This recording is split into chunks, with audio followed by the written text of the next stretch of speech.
Evening, folks. Good evening, folks. How you doing? My name is Wasim Kanan with the New Jersey chapter of American Muslims for Palestine. Man, we have an evening of great information, heavy hitters. We're here today to talk about Black voter suppression in America, past and in the 2020 elections, and to talk about gerrymandering and other aspects of the effort to suppress the Black vote in the United States. Um, as you see, we have great speakers lined up for today, some very notable individuals who've really poured their heart and soul into the movement and fighting for justice of all types. So thank you all for joining us today for this great event. And I'm looking forward, and I promise you, I'm just as excited as the rest of you are. We're going to work our way through some important topics. We're going to start talking about the history of Black voter suppression in America and what it has caused in the past. Then we're going to begin to talk a little bit about gerrymandering and the role of the state legislature when it comes to establishing policies like that, and then also their role in addressing that. And then we're going to be talking about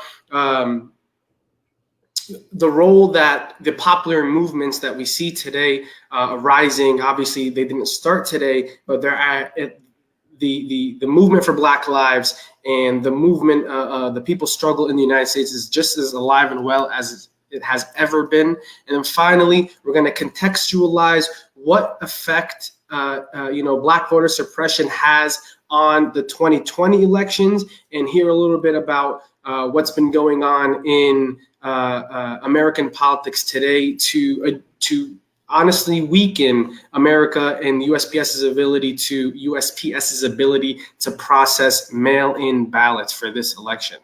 So with that, I want to start by welcoming our first panelist, Mr. Bill Fletcher. Mr. Bill Fletcher has been an activist since his teen years. Upon graduating from college, he worked as a welder in a shipyard, and he entered the labor movement. Over the years, he's been active in the workplace, in the community struggles, as well as electoral campaigns. He's worked for several labor unions, in addition to serving as a senior staff person for the National AFL-CIO. He's the former president of Trans Africa Forum, a senior scholar with the Institute for Policy Studies, an editorial board member of the blackcommentator.com, and is in leadership of several other projects. So without further ado, I'd like to welcome Mr. Fletcher to share with us some comments, and specifically, if you may, discuss.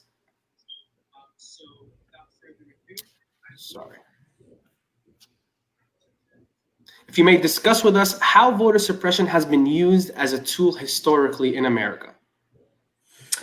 Well, thank you, and assalamu alaikum. Walaikum assalam.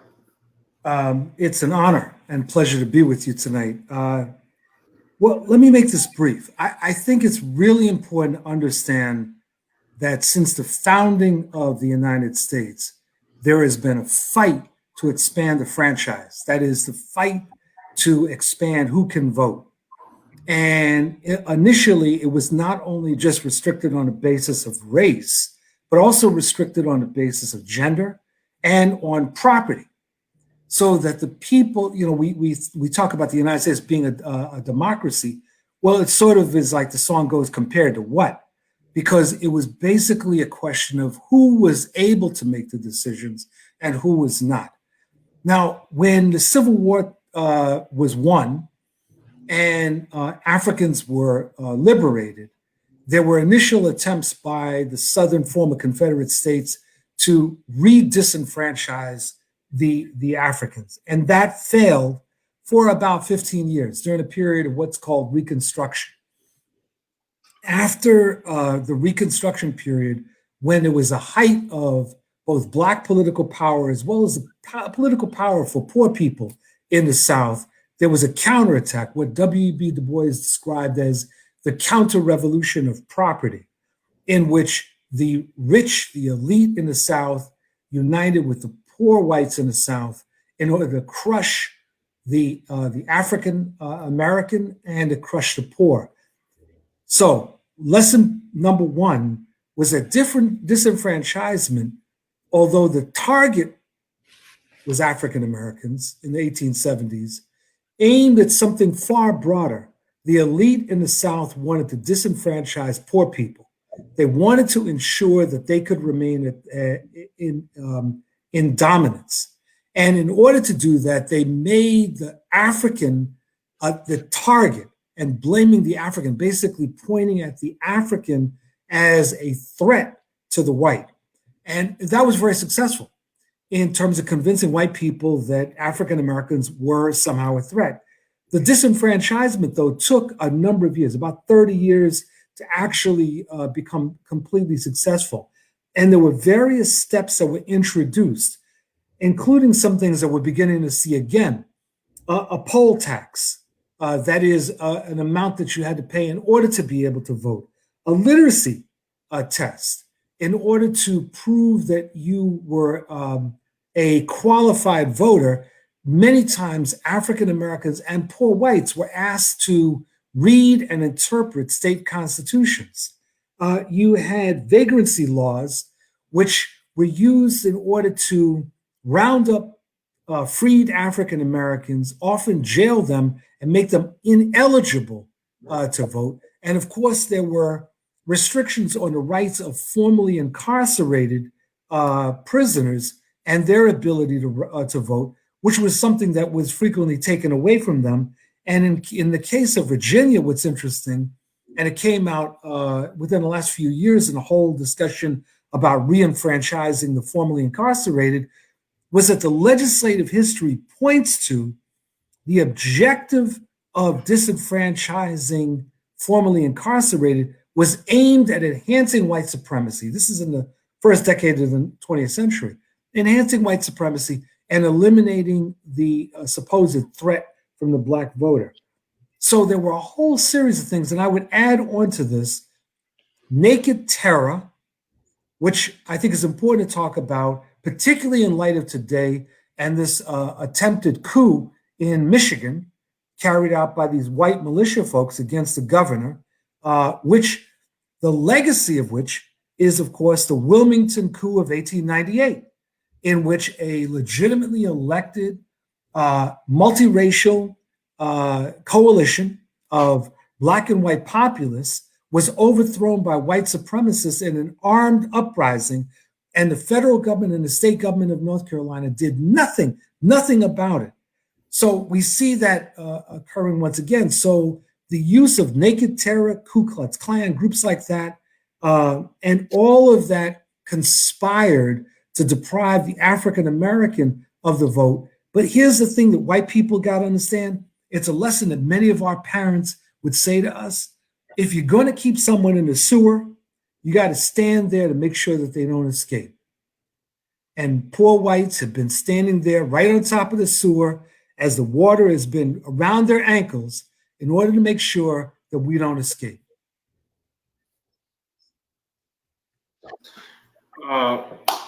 Mr. Fletcher, thank you so much for sharing that. You know, while speaking, obviously there are so many parallels between what you've just discussed in contemporary times. And I look forward to being able to touch upon that. But I guess fast forward a little bit closer to today, you know, I'd like to turn to State Senator Brian Williams of Missouri. So real quick, the state senator is a proud representative of Missouri's 14th state district. He grew up in a labor union family that instilled the importance of hard work and investing in the community. Throughout his career, Senator Williams worked tirelessly to strengthen the community, and he helped develop a quality healthcare center in Ferguson, Missouri, and oversaw the rollout of the Affordable Care Act marketplace in Missouri as a congressional ACA coordinator.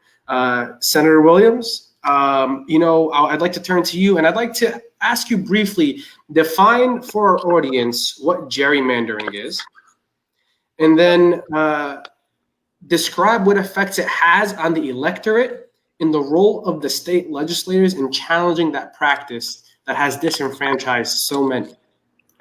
Absolutely.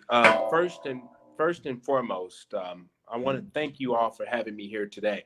It's a pleasure to be on with Mr. Fletcher and Reverend Smart. And to talk about some really challenging issues that have impacted our country and has really defined not only what representation looks like, but how we go about policies that ultimately support and enable folks of various demographics to be able to thrive. The most important thing an American can do is exercise their constitutional right to vote. So voting is how your voice is heard. And if there's one thing that's clear, that people across the political spectrum wants to be heard. And we share our views on Facebook and Twitter. We share our views, apparently, pictures of food on Instagram. And we read the news and we react to the news. And we talk about issues with our friends and our coworkers, and we avoid those issues with the one aunt that still forwards emails. To get to your question and your point, this is not gerrymandering. Is more of a conversation about how do we fight voter suppression, and voting is a collective action in the democratic process. When the Black community is energized and active, we get results. Here in the communities that I represent, that means folks like Kim Gardner, and we have our first Black St. Louis County prosecutor here, where I live in St. Louis, Wesley Bell, and a strong team of Black leaders in the legislature. In 2008 and in 2012, it met Barack Obama. And of course, the opposite is also true. In 2016, for the first time in 2 decades, Black voters turnout actually decreased. In fact, Black voter turnout dropped 7% between 2012 and 2016, the largest drop for Black turnout on record. There are many theories as to what caused this drop. I believe part of the problem is voter suppression and gerrymandering. When polling places and Black communities are shut down, folks can't get out to vote. When states require a new poll tax through voter ID, when the Trump administration sabotages the Postal Service, which is already strained in the urban core, when you get fewer ballot casts, fewer Black ballots cast, voter suppression is a tool used to discourage that collective action. And that also happens in the form of folks participating in the census. So you have a decline in population. We almost make the argument for legislatures where I serve that are predominantly Republican to make a case on eliminating a congressional district or potentially placing a systemic attack on what that representation looks like. So we need to be able to recognize it when we see it and figure out how to overcome it. And that's why we're having this conversation today. And this year, we need everyone who can to vote. And remember that the election ends on November 3rd, but it begins right now. That is a great point. We are living in a time where this election cycle is entirely different. I don't think people realize that you don't vote on the 3rd. You vote now, and you have to get your mail postmarked before November 3rd when you send your ballot in. Thank you, Senator, for sharing that. Some great points, and I'm excited to come back to that. So I'd like to take a second and welcome Congressman Carson to the conversation. And my pleasure, sir. And I'd like to turn to Reverend Smart. So Reverend William D. Smart Jr. is the president and the CEO of the Southern Christian Leadership Conference of Southern California. He is also co-pastor of the Christ Liberation Ministries in Los Angeles, where his wife serves as senior pastor. He recently served as director of external training and outreach to the Los Angeles Alliance for a New Economy, a nationally recognized nonprofit organization where he's worked for almost 10 years. Reverend Smart, you've had so much time working on the streets. You are a street warrior. I thank you for all that you've done for the movement. And so for that reason, I want to ask you specifically, what is the role of popular movements in fighting back against Black voter suppression today? And what role can the movement play in eradicating existing policies that assist in Black voter suppression, for example, gerrymandering or the disenfranchisement we see as a result of mass incarceration in America?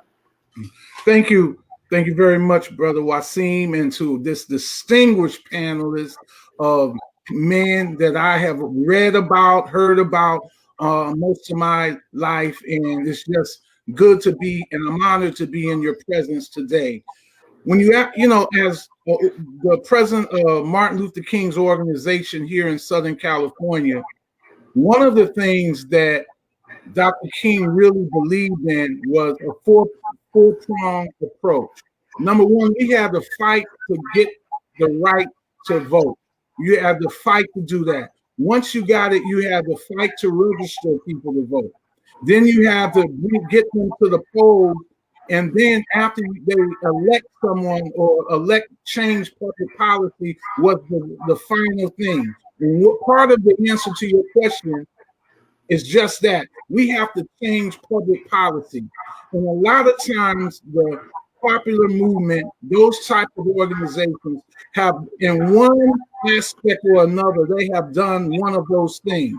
Right now, Black Lives Matter, not the movement for Black Lives Matter, but Black Lives Matter, the organization around the country, they're in the streets and they're raising public policy. They're raising the issues right here in California. Right here in Southern California, 2.5 years, Black Lives Matter has been fighting the local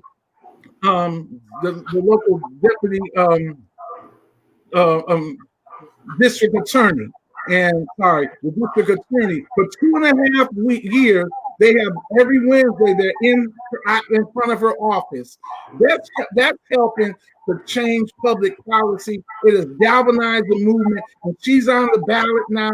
And who knows what's going to happen on November the 3rd? But that's one of the things they do. That you have popular movements have to transform the public policy. Another thing that popular movements are doing is they're galvanizing people through social media. Social media, these popular movements, not just Black Lives Matter, but another popular movement that we work closely with is Women's March. And they're all over the country now having people to vote, making calls, that aggressiveness that it takes to bring the masses so they, and the social media to these causes and to these elections, and changing elected officials, making, that they're doing that. These movements are doing that. It's so important when you talk about voting. One of the things that the old traditional popular movements, and I'm a part of SCLC, we have with 60 other organizations, we have instituted in Southern California that the month of October is election month. We have set up an election month coalition, and we're going around doing all types of activities, letting people know that you are voting right now. As someone mentioned, you're voting right now, and it's very important for us to understand that we have until November 3rd, but we want everyone finished voting by November 1st. We want everyone to have voted, and there's so many ways in California that can be done. And a lot of the popular movements, a lot of the organizations are really working with us, and they're doing their own thing. And it is becoming so essential that we vote. And that's one of the ways that we overcome the gerrymandering, because we just have come out of the census awareness, and we've been doing that for 6 months. A lot of the other organizations have been doing it for 6 months. And that's important because that's where we determine who has the seats, who can get the seats, where the population is, and all of that. So that works hand in hand with really attenuating the effects of gerrymandering in our country and the effects on African Americans.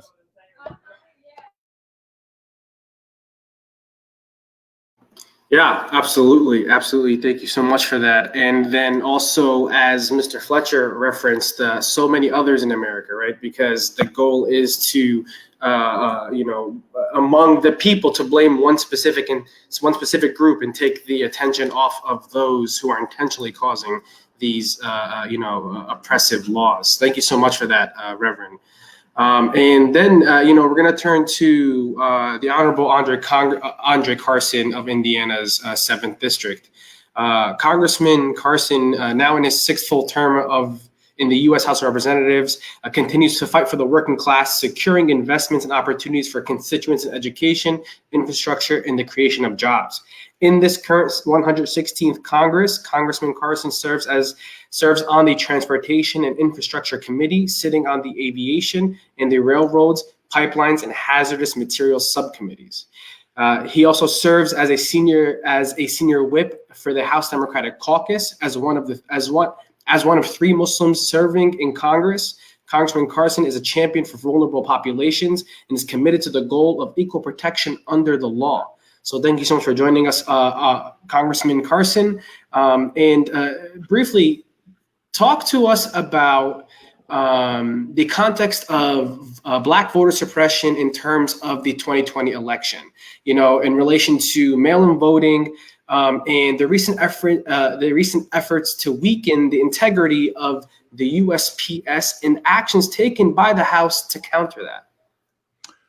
Well, thank you very much. I, too, am honored to be here with such an august body of brothers who are making a difference in their communities in our country. I think, really in this modern era, this is probably the most widespread and insidious way that Black people's power and voices are diminished. A lot of attention is placed on voter suppression and tactics in places like Georgia, North Carolina, and other southern states. But it's not just confined to the South with our southern brothers and sisters. Across the country, states are being enabled to keep Black folks from voting through voter suppression laws and diluting our representation, as the pastor said, through gerrymandering. You have states and federal legislatures really looking at, particularly with the states, redrawing districts every 10 years after the census to follow the population shifts and apportion elective districts so people are represented fairly. That's what they should do. But, these political lines are never straight. Unlike state boundaries, those legislative districts, they may follow roads or rivers surrounding local institutions like factories or universities, communities, or connect communities of interest like farming and agricultural communities or urban communities like mine in Indianapolis. But unfortunately, we're seeing extreme gerrymandering has really gotten out of control, quite frankly.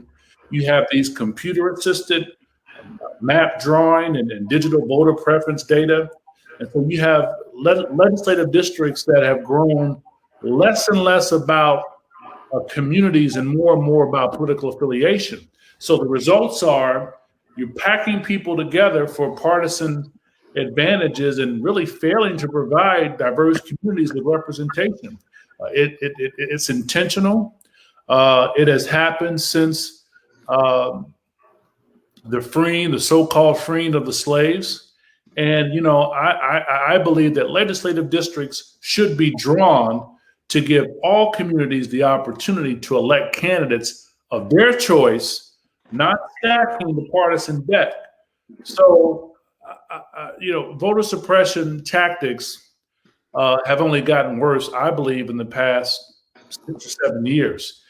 In 2013, many of us remembered, Shelby versus Holder, the Supreme Court decision that effectively weakened voting rights, making it easier for our leaders to ignore the safeguards put in place to really give our communities a voice.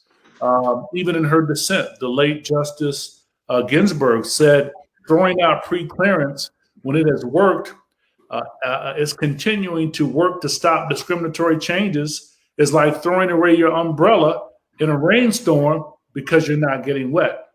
So the Voting Rights Act is precisely why voting rights have improved for Black people, but now we're seeing the manipulation. So we have to get past the days when politicians can go to our churches, our mosques, our community centers, do the electric slide, do the running man, get our vote. But when they get into office, they vote against our interests.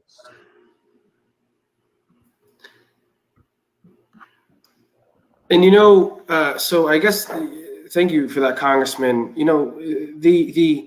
The idea here is to put all these facets together, right? We're talking about potentially when individuals get into office, they go against the interests of the people. You know what I mean? That's why it's so important to have people like Reverend Smart, Mr. Fletcher here to talk about the movements and talk about what roles we can play in countering those actions. So I want to hear a little more from Mr. Fletcher. Mr. Fletcher, talk more about the fear on the ground, about the dangers in this upcoming election season and the potential actions that may come from the current administration to weaken mail-in voting infrastructure. Well, my greatest fear is that there's going to be a coup, to be blunt. Trump, and as was represented by Pence last night, are offering no assurances that if their ticket loses, that they'll step out of office. So I think that one of the things that we have to really be thinking about is to ensure that there's a massive voter turnout where the Trump-Pence ticket is decisively defeated. And then we have to be prepared to take whatever actions necessary, nonviolently, to ensure that the proper retirement for the Trump-Pence administration is arranged. We have to make sure that if they lose, that they are escorted out of office. We cannot have a situation like we had in 2000, where in that case, the Gore campaign sat back while the Bush team orchestrated a completely fraudulent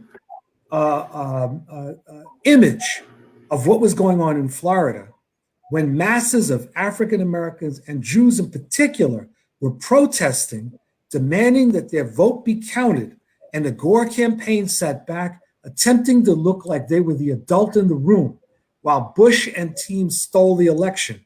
We cannot sit back and think that this stuff will be resolved without us showing that we, the people of the United States, are not going to take it. We're simply not going to sit back when our rights are ripped away from us, because we're looking at a situation, just as I was talking about earlier, with these fascists. And I'm using that term very explicitly. These fascists, these armed fascists, were planning a coup in Michigan. It's like, what the heck do people need to think about? I mean, what are we joking? And these are people that Trump describes as there's good people on both sides. We have to be prepared to act. We have to make sure that we outnumber these fascists 10-1. We need to make sure that if DHS shows up at the voting polls, we outnumber them 10-1. We have to make sure that people can vote, that the vote is counted, and that nobody steals this from us. Yeah, absolutely. Congressman, can you speak to what the House is doing to ensure the integrity of mail-in voting in the USPS, or has done rather?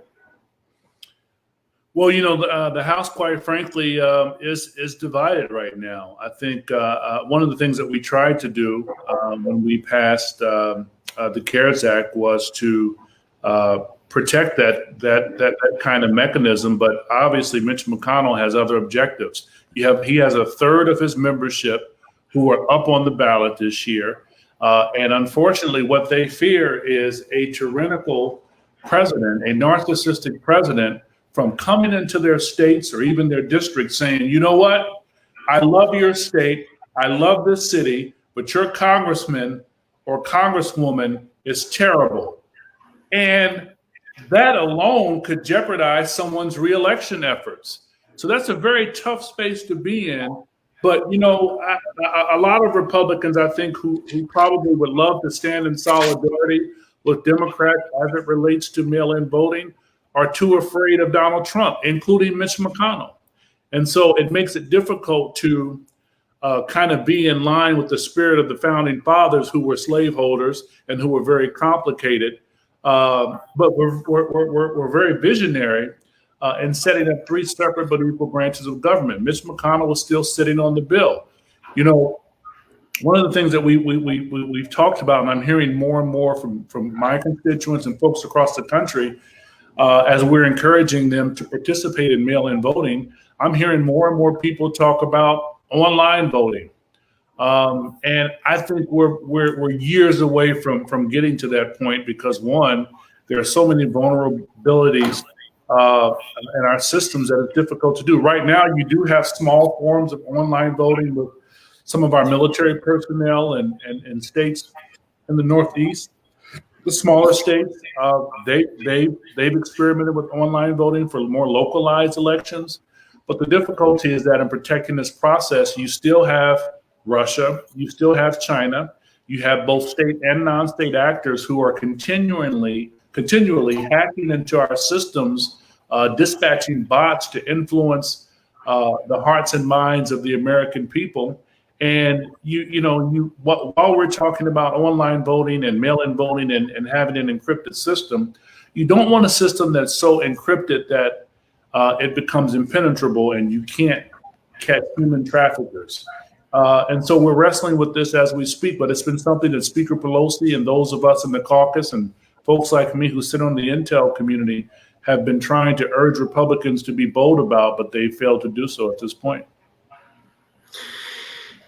And so, there's so much beyond just mail-in voting, right? We know that there is in-person voting this time around. And the issue is that the proponents of these laws, of the laws that honestly bring about voter suppression laws, voter suppression, for example, voter ID laws, the proponents of those laws argue that these are just measures to avoid voter fraud.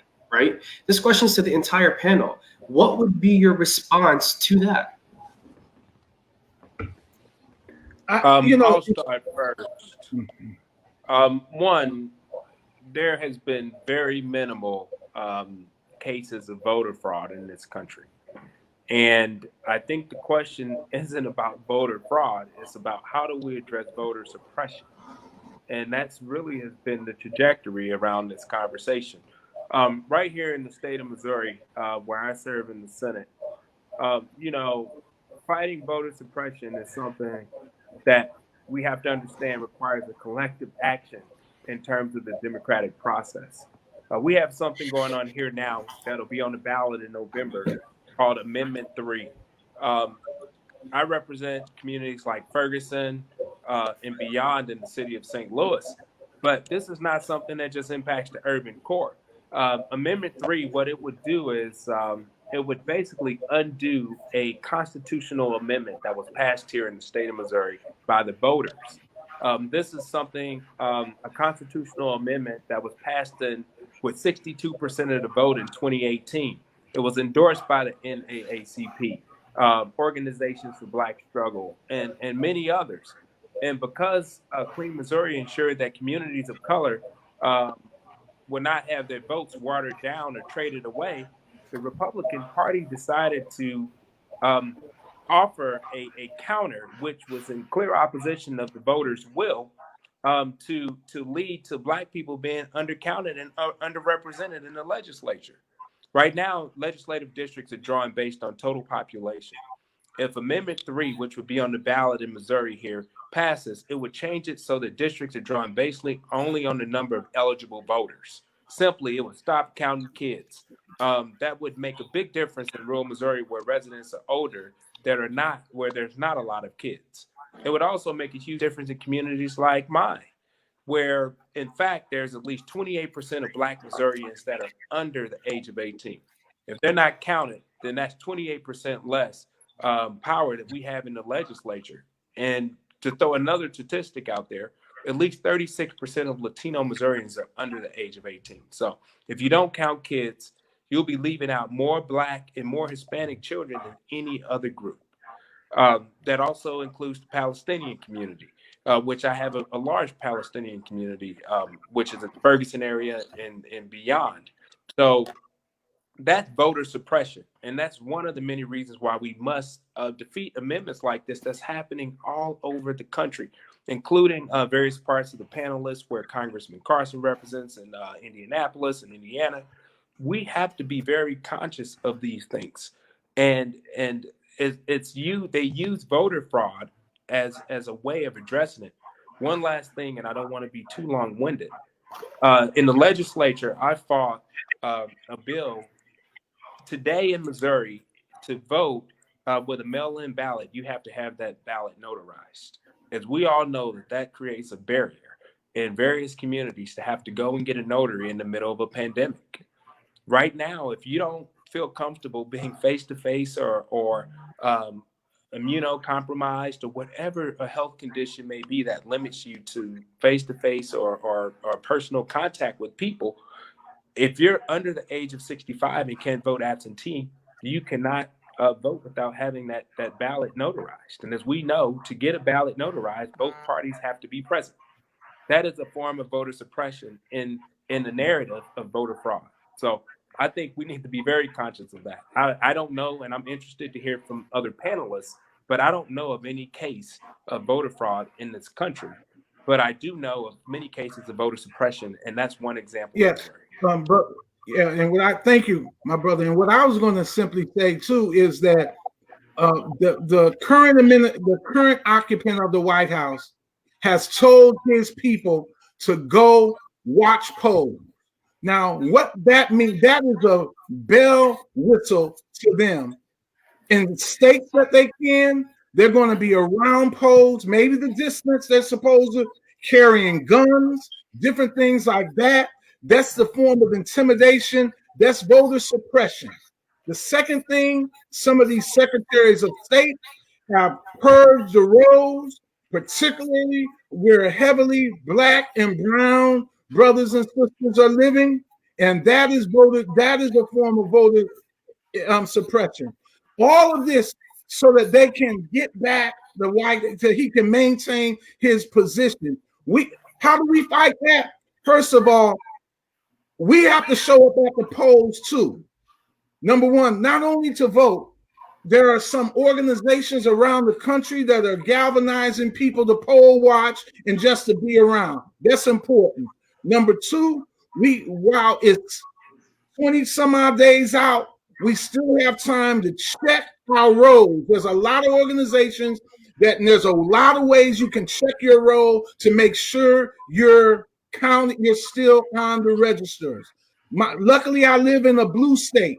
So what we're doing, if you want to know what we're doing, we're massive groups of organizations in California are working with states all over, campaigns all over, calling, and my young people are mailing notes to people to vote. There's a lot going on because we need to let people know that they've got to vote.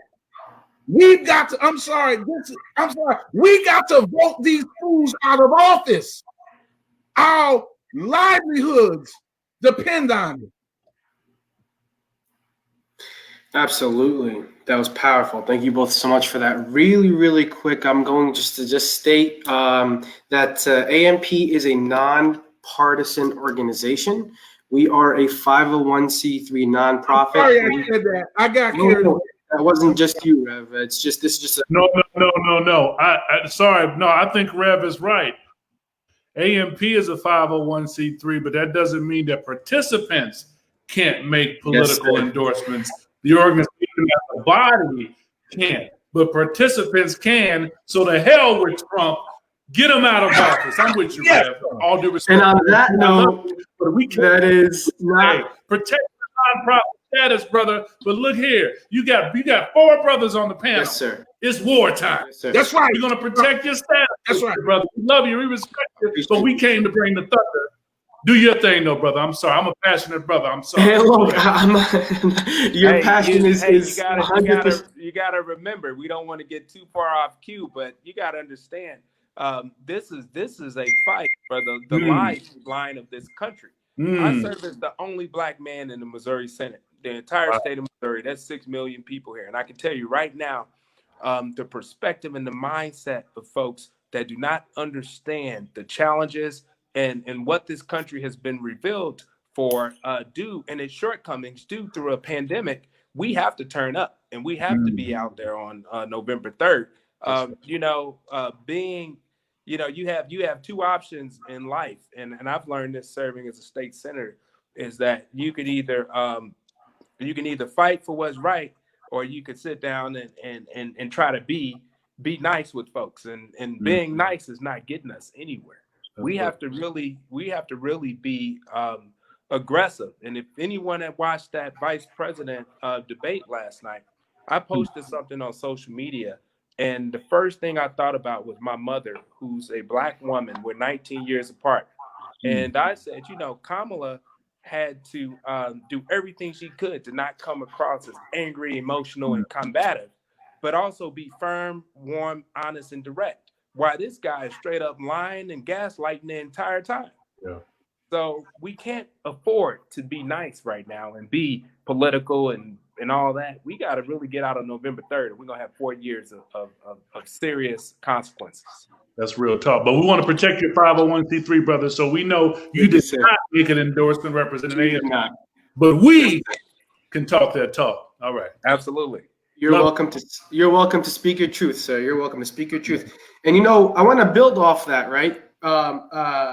It's the stark similarities in Mr. Fletcher's opening comments. He talked about the use of naked terror in the late 19th century, early 20th century. How does that relate to today? We just saw it with the thwarting of an attempted kidnapping of a governor. Coming out of the law enforcement space, not only have I been arrested and targeted racially and religiously, I was also in law enforcement, and I worked for the Indiana Department of Homeland Security and Counterterrorism. And I have said for years, the largest threat to our internal security comes from white supremacists, not Muslims, not Latinos, not Black folks, white supremacists. When I was in the police academy in 1999, there was a young recruit. He had a T-shirt. It had Mussolini, Stalin, Hitler, and 2 other leaders. The other recruits, including myself, we confronted him and we reported him to the training captain. And the young man very naively or innocently said, "I don't agree with everything Hitler said, but he did do some good things." A lot of stuff that you're seeing by these police officers, it's a thankless job. It starts and is solidified in these police academies and police training. So some of these white supremacists are part-time police officers. They're prior military. And when Donald Trump talks about taking America back to the good old days, this mythical good old days that never existed, not only is he dog whistling, he's saying, if you want to preserve our republic, you know what to do, Proud Boys. Stand back and stand down. Wink, wink, wink. Go get them. So I'm happy that those in law enforcement, many Black folks and Muslims, by the way, working hard in our communities. We'll talk about law enforcement another time, but are thwarting these attacks that you'll never hear about. So the naked terror that we're talking about, it comes from the death threats that I get. It comes from the death threats that some of our panelists get on the call. It comes from folks who say that they want to see change. And unfortunately, some of our liberal brothers and sisters, they practice a form of soft bigotry that still upholds the tenets and pillars of white supremacy. If I can just build on what the Congressman is saying. Yeah. See, I think it's really important for us to understand that this is not new. That's why I began with the discussion about the 19th century. We see these patterns in U.S. history that recur. And one of the problems is if you look at history as linear, and this is the problem actually with Martin Luther King's very famous statement about the arc of history is long, but it bends towards justice. Yeah. I actually think King was wrong. The arc of history is long. Question is, where it bends, history demonstrates time and again that sometimes it bends completely in reverse and that things turn in a really bad way.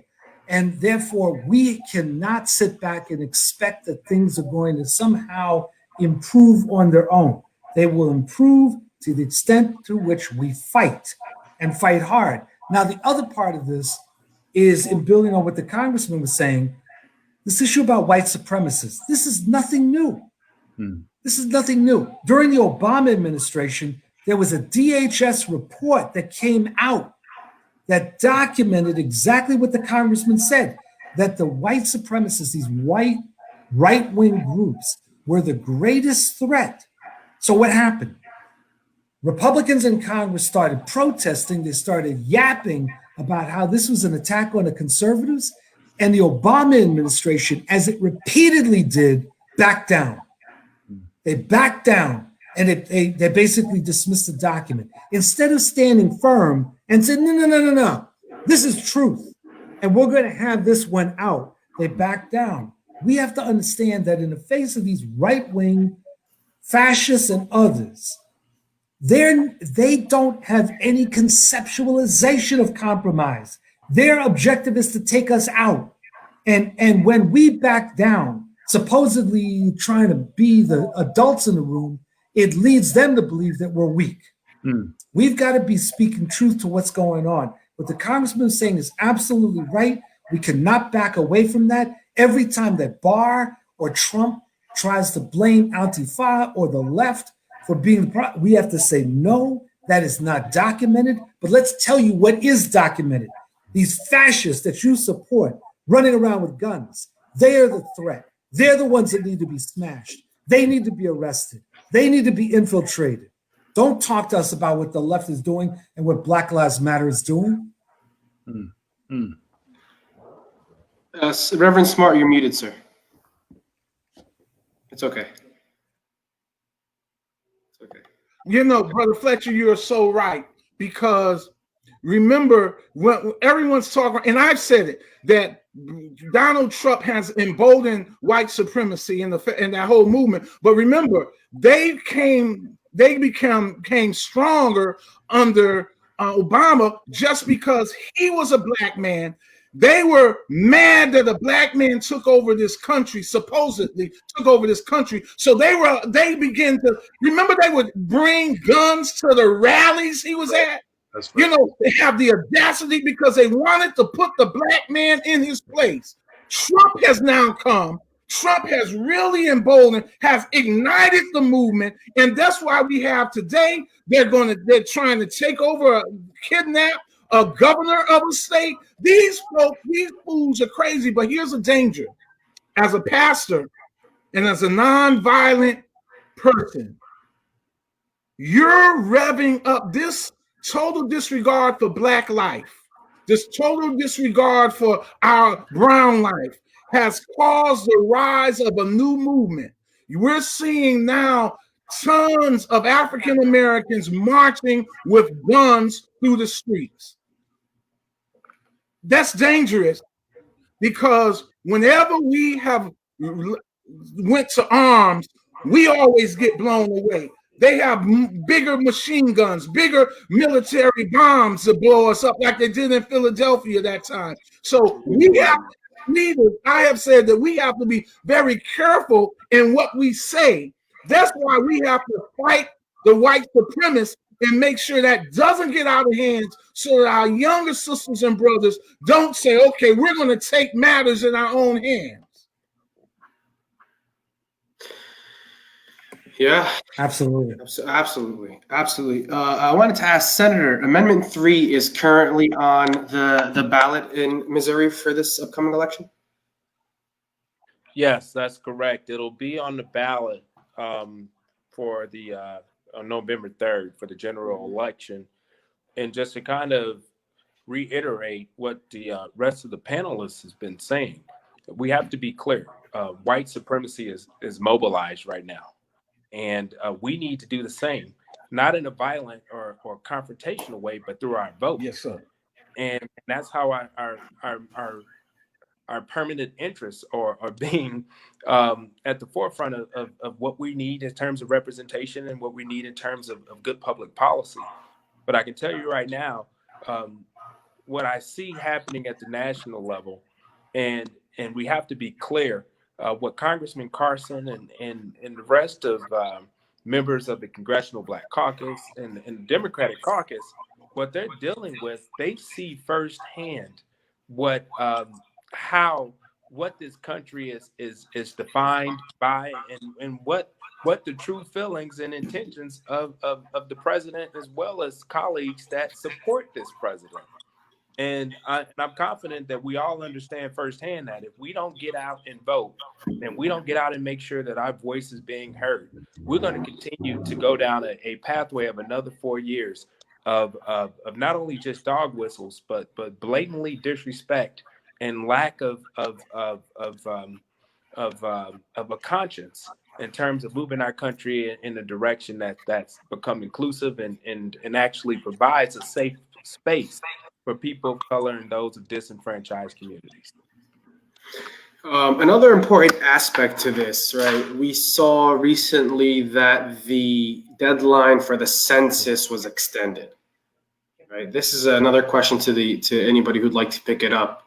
What is the importance of the census to ensure that Black voters and voters of other backgrounds are counted? Well, is that a question for me? If you'd like to take it.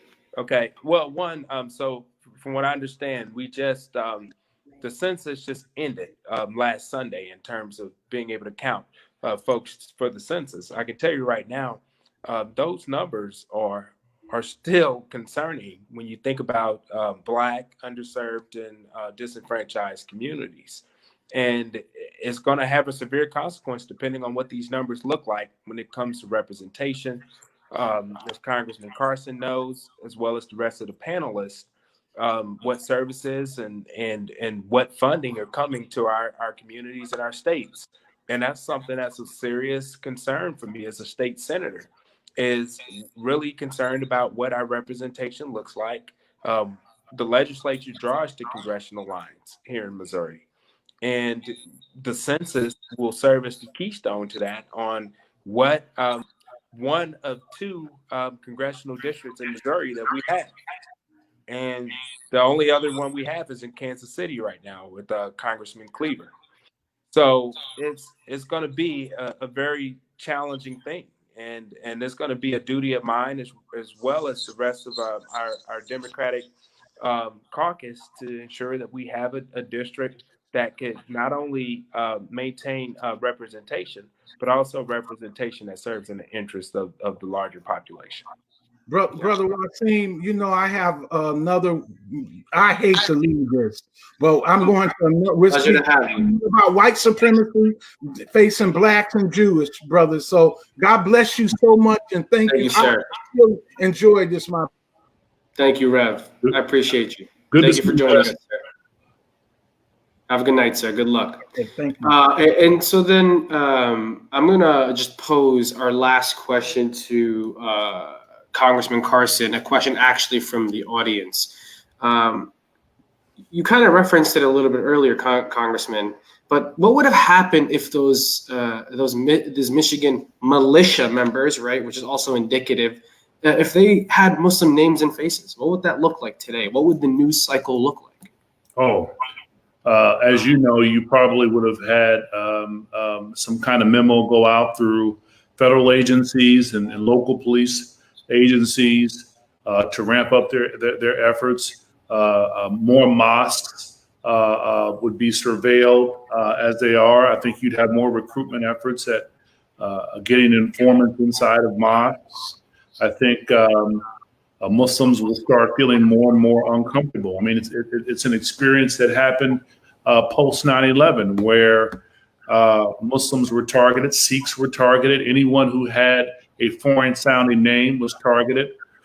But I think even in this, it has allowed the Muslim community to really look within itself to correct some of its issues. I can remember being a young man, having a great uncle who was an imam would allow me to come to the masjid to register people to vote.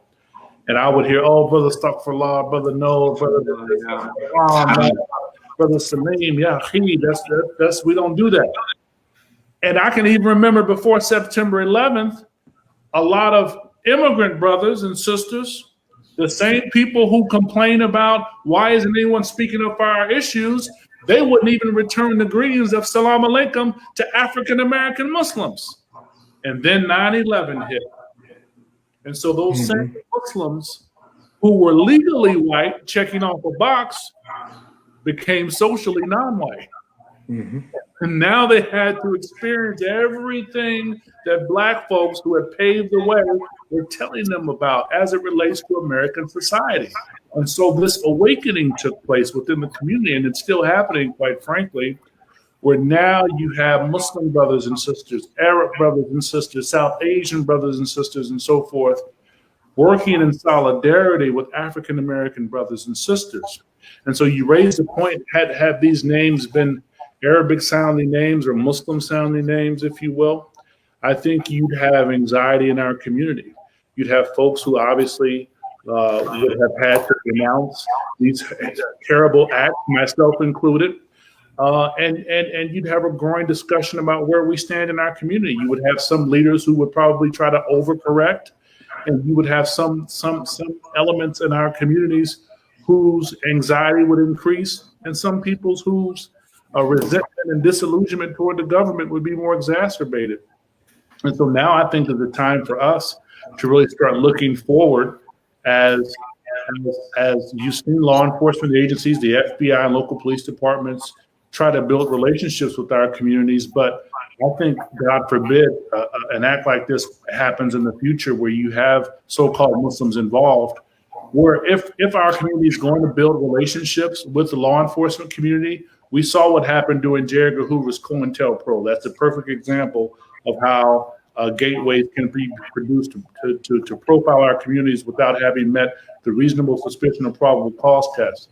But if we're to have a relationship with law enforcement, because we don't want bad actors in our community misrepresenting us, the relationship can't just be transactional. It has to be one of respect, it has to be one of equity, and it has to be one where mutual interest is demonstrated. Yeah. If I can just jump in real quick. Yes, if these individuals had been Muslim or Black, they'd be dead. Let's be very, very clear. They would be dead. They would not have been incarcerated. They would be dead. They would have been shot and killed attempting to escape. Let's just be very, very clear about that. Now, this was not a kidnapping. This is what's called a putsch, P-U-T-S-H, an attempted coup. That's what we witnessed. We should not describe what happened in Michigan as a kidnapping attempt. That is far too light. These individuals were planning a coup against the government of Michigan. And if they had been Black or Muslim, they'd be dead. We know that. We all know that. And you know, this honest conversation, honestly, I feel like I'm learning so much, and I'm going to backtrack. I'm going to correct myself on a few things. Mr. Fletcher, you just said that I gave them the benefit of the doubt. We're giving them the benefit of the doubt by calling it a kidnapping, right? That's the immediate, giving the benefit of that comes with being white as opposed to being Black or Muslim. And I want to apologize for not including whether in my question the hypothetical if they were of Black identity, because that should also be included. And Congressman Carson, I promise you that I and that AMP will continue to pick up the onus to address anti-Blackness in the immigrant, Arab, South Asian, Muslim communities, and ensure that we're tackling these issues, that we're talking about Black Lives Matter, that we're talking about all these issues that affect our brothers and sisters, whether of the same faith or not.